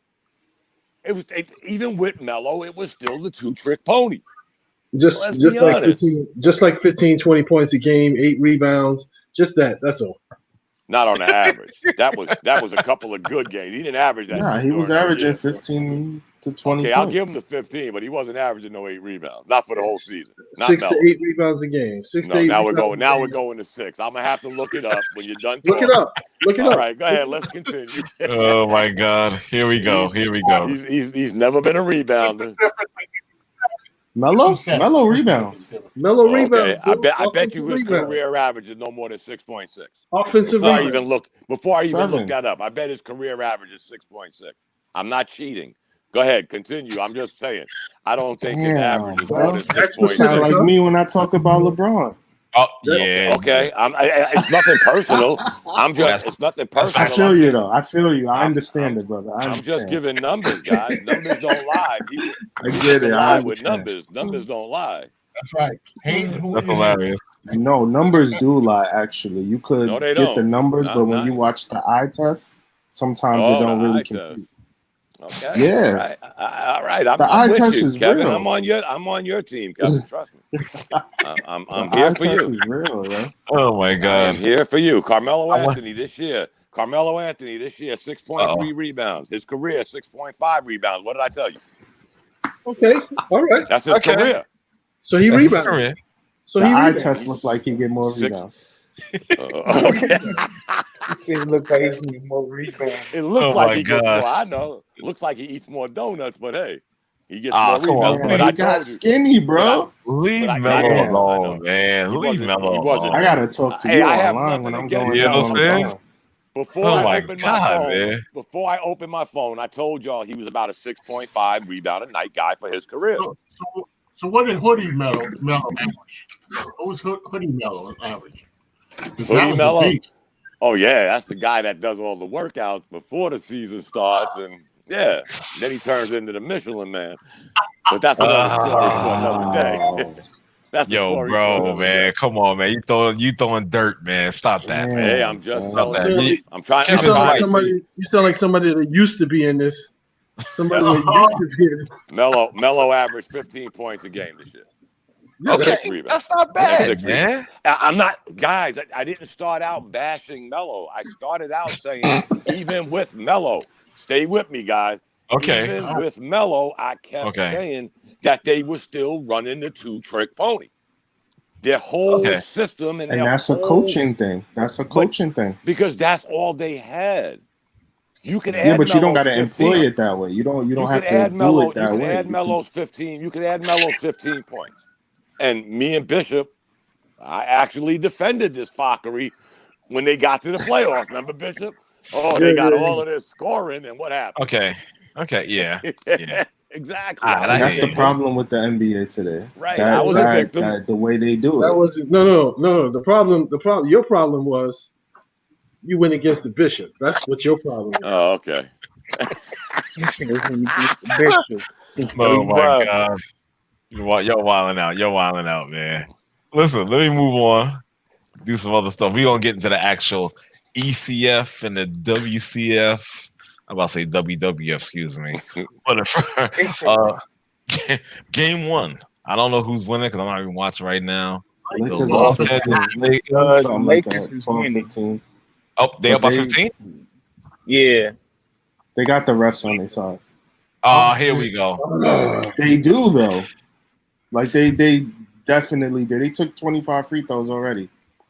So the other team not fouling. The other team not fouling. The other team not fouling. No. Oh, no, they didn't. Yeah, right. No? Get out of here. Okay. No. No bullshit. LeBron should have 2 offensive fouls right now, but they call it a block. He run right into the dude. They call it a block. They got Jokic for 2 moving screens early in the game. Come on, the fix is in, bro. So wait. Let me. He has a vested interest because of his team. What happens is as the playoffs get further and you playing against better competition, all of those mistakes that you made in the earlier rounds, like the moving screens and the little knick-knack stuff, that's accentuated even more when you start playing against better competition. So whereas when they were playing against the Clippers and they were able to do those things, this is the finals, they're not going to be able to do that. The Lakers are not better than the Clippers, though. Say what?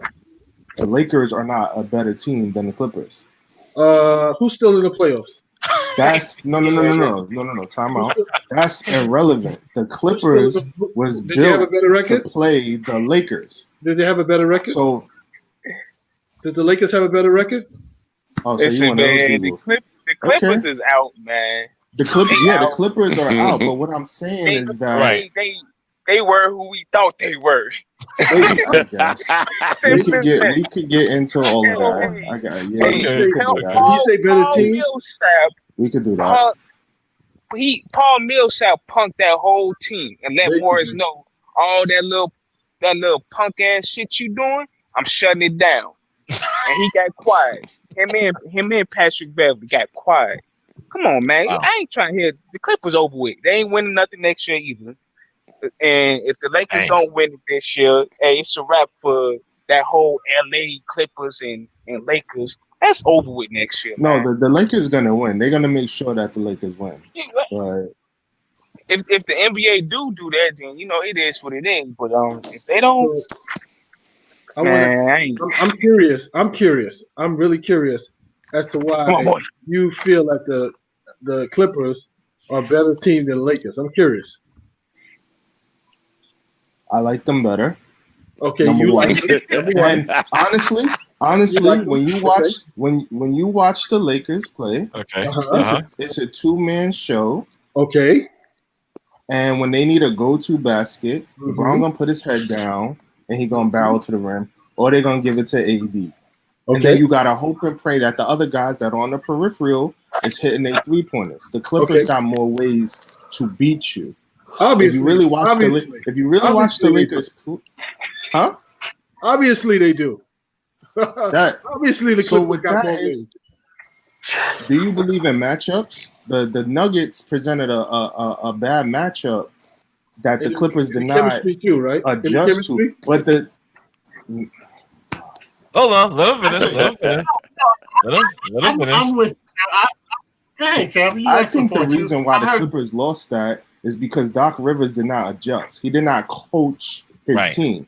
That series, honestly, when you look at it, it was not as close as even when you watch the games that the Clippers was winning, and they had the double-digit leads in all of those games. Even Game 7, they was up 11. Right. So they were competitively, they were a better team, talent-wise and execution-wise, until Doc Rivers had to actually coach them to put them away. That's a coaching thing. Do you give them a better coach, they will do better, in my opinion.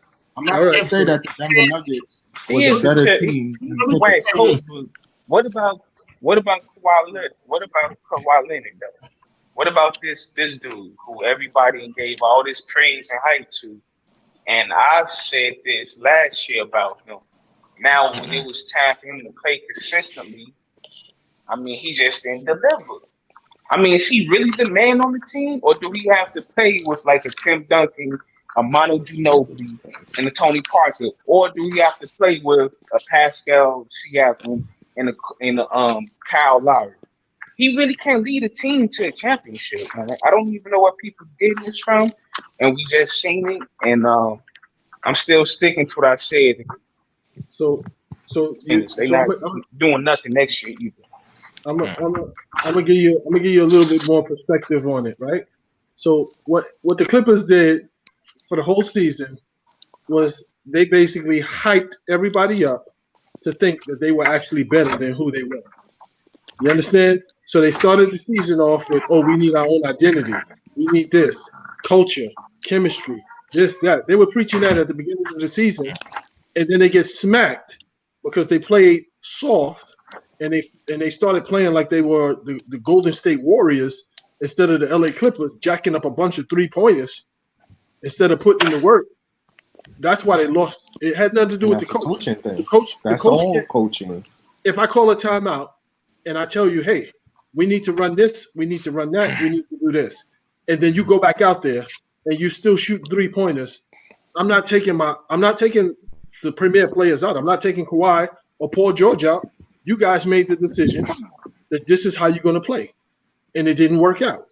You had 3 hours. They ain't listening to you. I could say this though, Bishop. We could rewind some of these tapes. Mm-hmm. When Denver was down 3-1, there were some people on this line, I ain't throwing no name, that said Malone should be out of his job. Well, I didn't say that. But. There's some we could rewind the tape. There were some people that said he got them as far as he could get them. He should be losing his job by next year. But meanwhile, I have to agree with Kevin. This isn't Doc's first rodeo of losing a 3-1 series. Right. Now, I'm one of the guys that always defends players play, coaches coaches. Coaches coach. But this is the third rodeo that Doc Rivers has ruined, twice with one organization. Remember, the first time he blew the 3-1 lead, they said, hey, you can't be the president and the coach no more. You're just going to be the coach. Everybody remember that, right? So I'm not making up stories. His presidency was revoked. You're just going to be the coach. A few years later, he does it again. So it's kind of hard to debate. And you know what? I think Kawhi Leonard picked the wrong Batman, because we all know Paul George is not Batman. He may not even be Robin. He may not even be Alfred. He may not even be the elevator attendant when it comes to superheroes. Wow. Let's just be honest, guys. Until he proves otherwise, he might be Alfred or somebody working at Wayne Enterprises, but he's not Robin. Let's just put that out there, guys. He's not Robin. He has never been a Robin. Has to play with the leader. That's what he needs to play with, because it's obvious that he can't lead. I mean, you've seen him on the bench. He's just sitting there. Like, you have to have some type of emotion. You have to motivate your players. You got to say something, man. I mean, even Tim Duncan weird self will get on the players, man. Yeah, but like, the Clippers knew what they were signing up for when they got Kawhi. They weren't getting Bishop. They weren't getting Dominic. They weren't getting these vocal They knew what they were getting. I don't think they knew what they were getting when they got Paul George. They thought they were getting Robin. They did. They thought they were getting Robin, and somewhere along the line, the car attendant showed up again.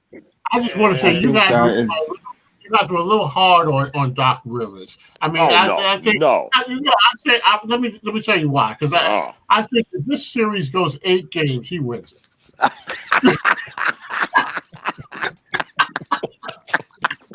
What? That was a good one. He'd still be playing, though. Yeah, you're right.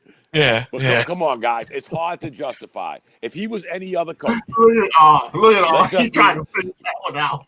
Let's just be real. If he was any other coach, not only did you blow a 3-1 lead, 16, 18, 13-point leads.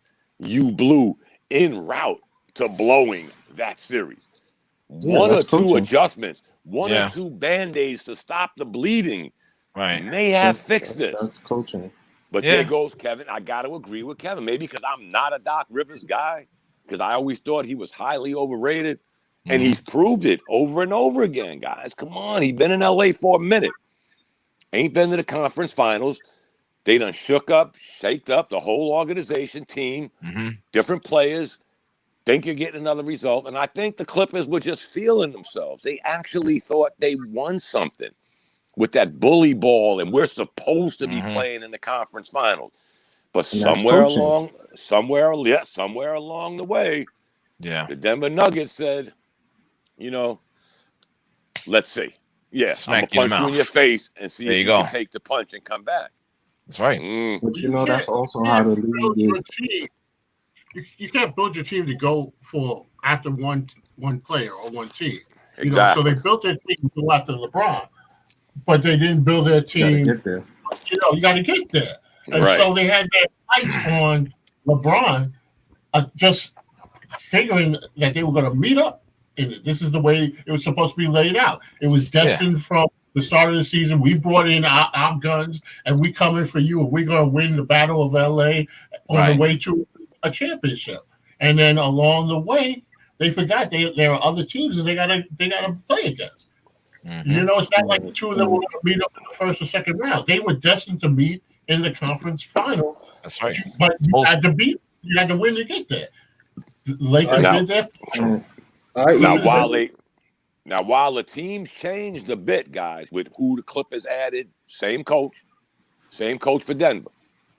You won the battle because with Malone, they went to the conference finals after losing in the semis in Game 7 last year.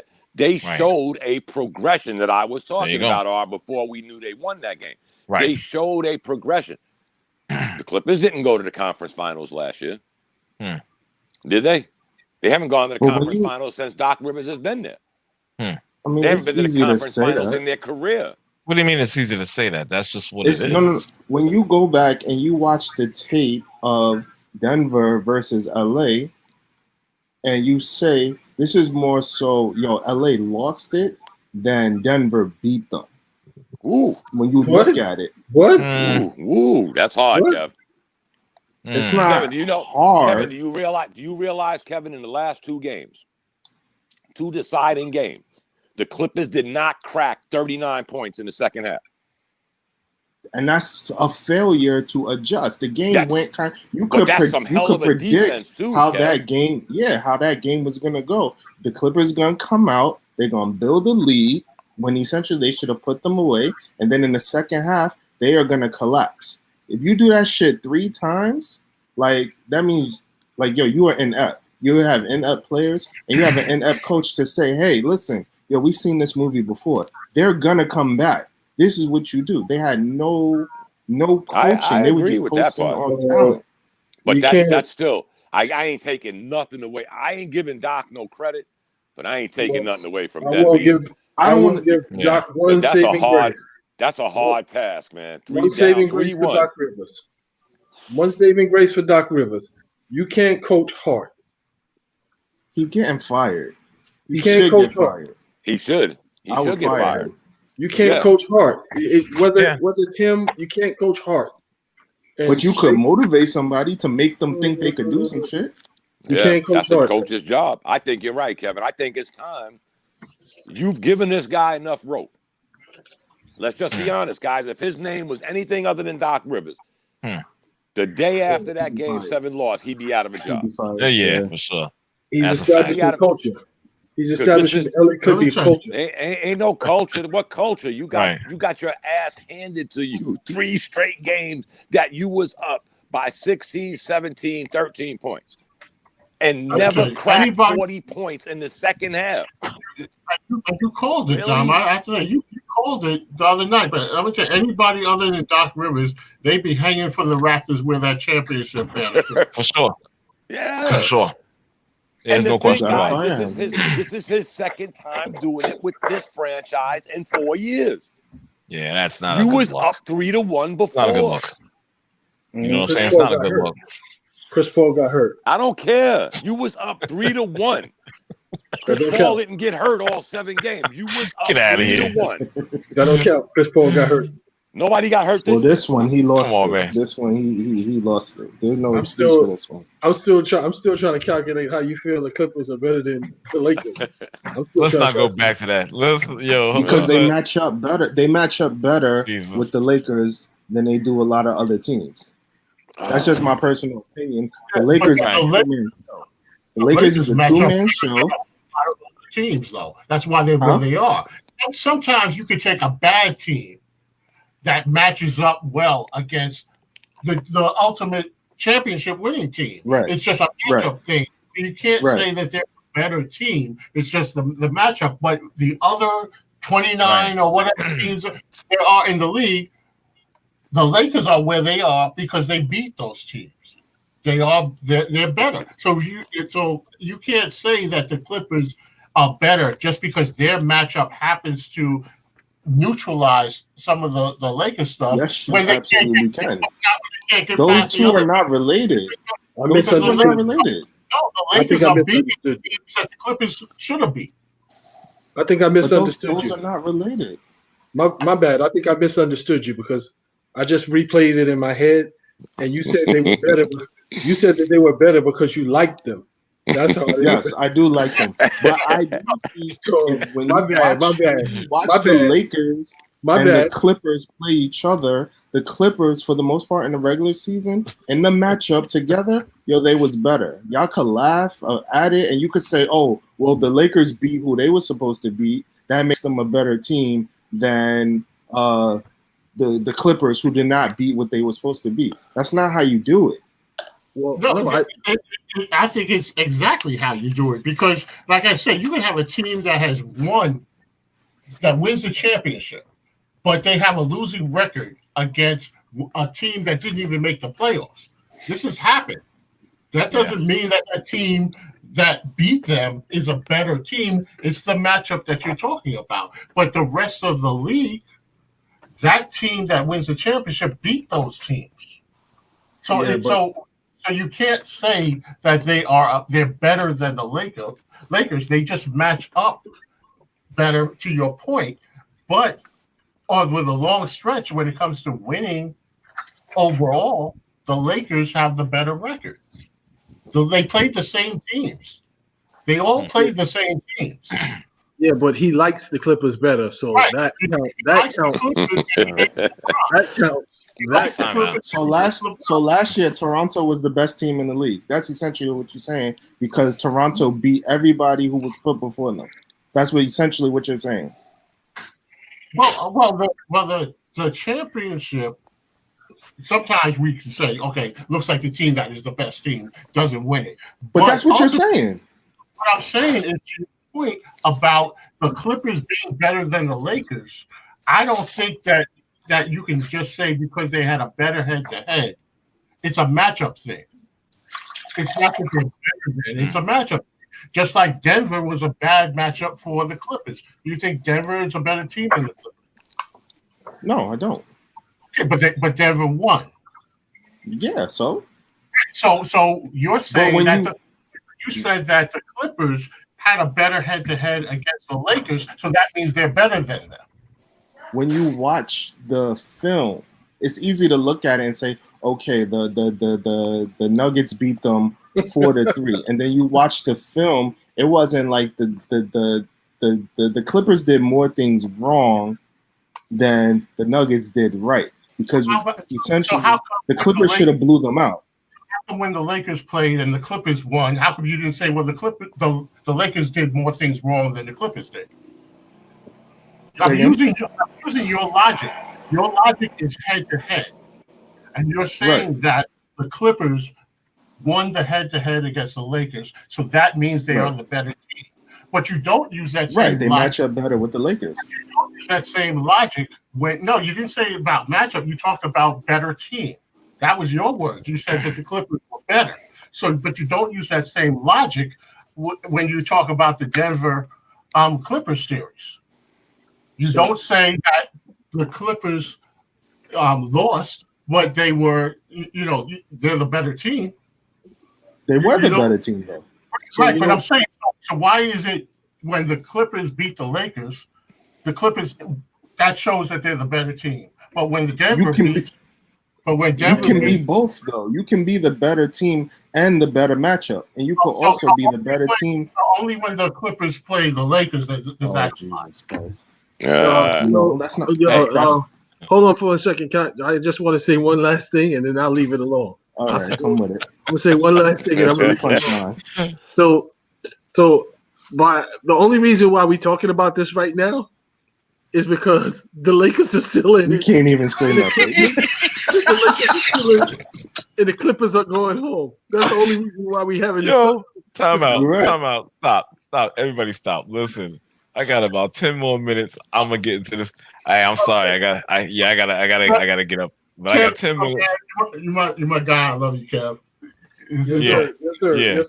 Listen, we're gonna go to the Eastern Conference real quick. Like I said, I got about less than 10 minutes, so we're gonna have to speed this one up before I break out. But I thank you guys for such dialogue, man. I'm telling you, I love it, man. So apparently the Miami Heat are up 2-0 on the Boston Celtics in the Eastern Conference Finals. But I think the Celtics are up 1-0 against the Garbage Can. What's that again? The Celtics are up 1-0 against the Garbage Cans. They're done. Right, man. I'm telling you, man.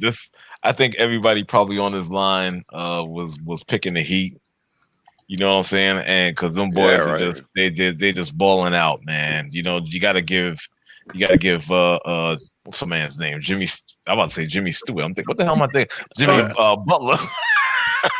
It's late. You know what I mean?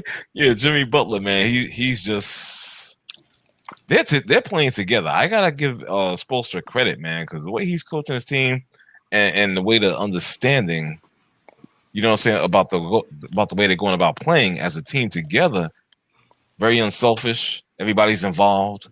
They're putting on a clinic, and this is from a team that was ranked 5th in the East, if I'm not mistaken. You understand? Fifth seed. They're doing their thing. They are really doing their thing. I gotta tell you, I'm actually proud of them. You know what I'm saying? How they've come about going, to building this team and just seeing it being unveiled on the floor and how it's gelling and it's working together. You know what I'm saying? Everybody knows their role. And that's it, man. That's it. They're 2 games away from the NBA Finals. You gotta respect that. Yeah. They're 10-1 in the playoffs. Come on. You know what? I said this last time, and I know you guys were like, didn't understand it, but when I said I was shocked, and you guys were like, no, I haven't been watching it. So every time they won, I was like, how is this happening? But at some point, I got to say, those boys are, and I didn't know they had it in them. But yeah. That's all I gotta say. They're doing their thing, man. I'm telling you, man. It's just amazing to see just the whole teamwork at it. You know what I'm saying? And everybody just grasping the philosophy of Spoelstra. You understand what I'm saying? And it's showing right before your very eyes. You know what I'm saying? So one of the things I like taunting Sean Woods. I like the guy that sees fan. Yeah. Yeah. He make it so easy. Right. He make it so easy. He good dude too. He make it easy though. Yeah, he is a good dude. The crazy part is I'm looking at the series. Last night, Miami pretty much had the game. They had the game in hand, but Eric Spoelstra made an adjustment and put Jimmy Butler, Crowder, and Adebayo in the middle, and they had them up top pretty much to even make it even harder for Boston to even breathe. Right. I'm like, it just shut. I'm like, he didn't have to do that, but that was for next game. That was for next game. Mm-hmm. So Spoelstra and Riley, they playing chess. Yeah.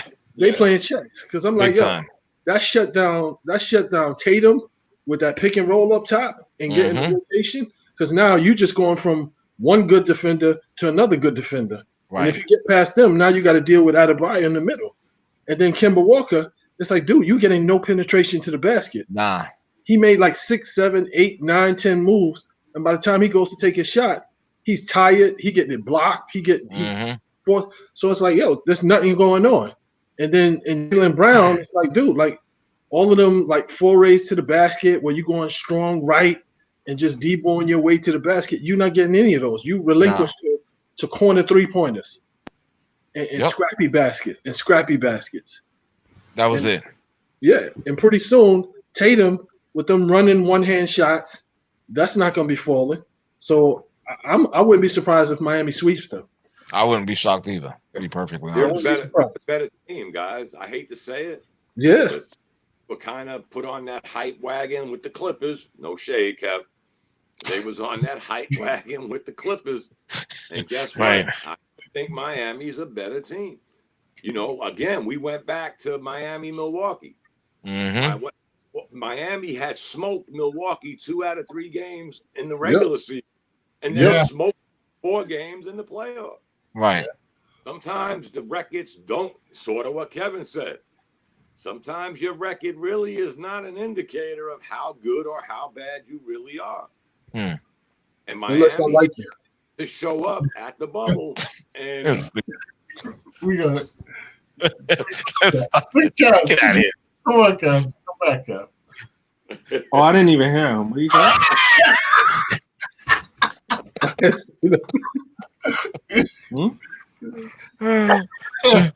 Forget it, brother. Forget it. It's okay. It's all right. I'll watch the replay. Yeah, for sure. We're giving you a compliment. Wow. Okay, that was what's up. All right.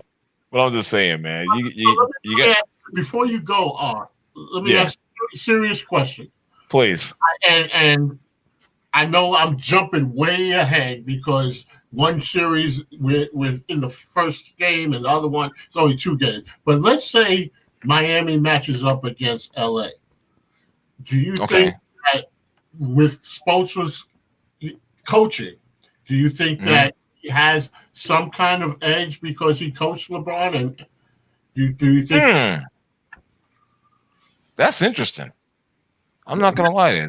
I see the Bishop. He's like, no, it's not gonna make a difference. I don't know. You know, these are just thoughts that I'm just throwing out there. Well, I do think it's an interesting question, to be honest with you. My thing, you know what? I'm not gonna lie. It might present a challenge. It might present a challenge. Now, whether that translate into a championship for Miami, I don't know. I can't answer that. I'm not saying that, but I can't answer that. You know what I'm saying? But I will say it'll be a challenge. You know, and I'll just leave it there. And that's his coaching.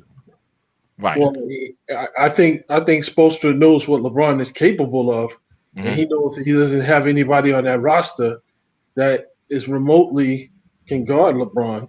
So it's like, I'm not even gonna mess with that dude. I'm gonna focus on these other guys right here because I don't even want to set that fire. I don't want to set that fire. I've seen this dude in practice. I know what his basketball IQ is. I know how he can take over a game without even scoring and just assisting and rebounding. He's just fine with that. So Miami got options, though. That's the thing, Bishop. They may not stop him, but they have options. And believe me, you're hearing it now. And some of us thought about this earlier. When Miami got Iguodala, he wasn't the key in that trade. Crowder was the key in that trade. So now you at least got Crowder, Iguodala, possibly Jimmy Butler. You got bodies to throw at him.